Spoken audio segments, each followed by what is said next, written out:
The red-eyed crocodile skink.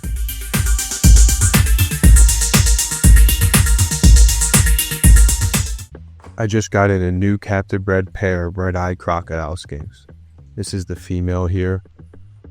As you can see, she looks amazing, very healthy. These two are supposed to be proven breeders. Let her take a soak. Here we got the male. As you can see, his head's a lot bigger than the females. That's just one way to tell the sex between the species. Hey bud. These guys just came all the way in from Texas, so we're giving them a quick soak, a wellness check, and then we'll get them into the terrarium. These things really do look more like mini dragons than they do crocodiles. Now I'll show you how I set up their bioactive enclosure. First, we start with the drainage layer. For this, I like to use Leica balls. I get them off of Amazon, just spread them out evenly, about 1 to 2 inches. This layer is here so the substrate doesn't get too moist and moldy. On top of that goes the mesh screening. Now this keeps the substrate out of the drainage layer. A pro tip is to order a screen for the size tank bigger than yours and then cut it to size so you're not doing what I did here and make my own. On top of that goes the substrate. Here I'm using Bioactive Enclosure. Spread it out evenly about 1 to 2 inches. You can see here the 3 different layers. Now let's fill the tank up. First we're going to start with the water bowl. And then the first live plant is going to be this autumn fern.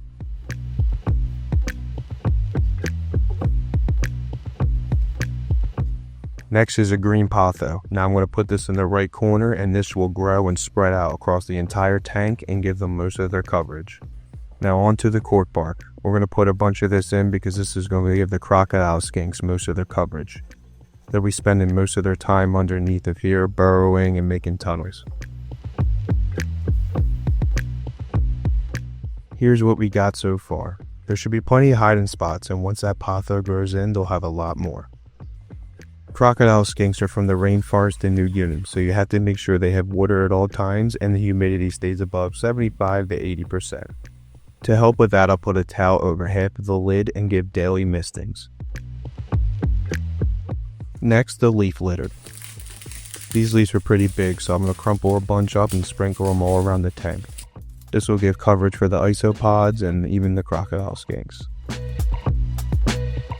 Here we have some sphagnum moss I've had soaking. I'm going to spread this around different corners of the tank and this will help with the humidity.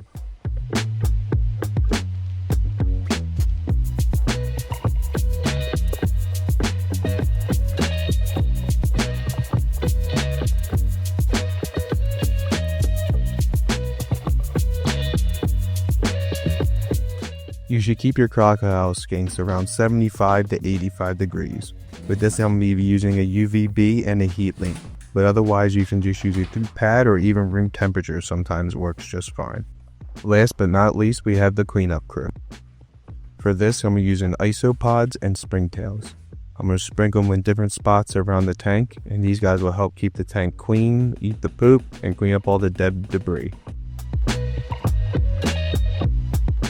And here you have it, a red-eyed crocodile skink bioactive enclosure. If you could think of anything I may have missed or any tips or tricks you may have, please comment below. Also, I'm terrible at coming up with names, so if you could think of any good ones for these two, please shoot that below also. Now let's get these two into their new tank.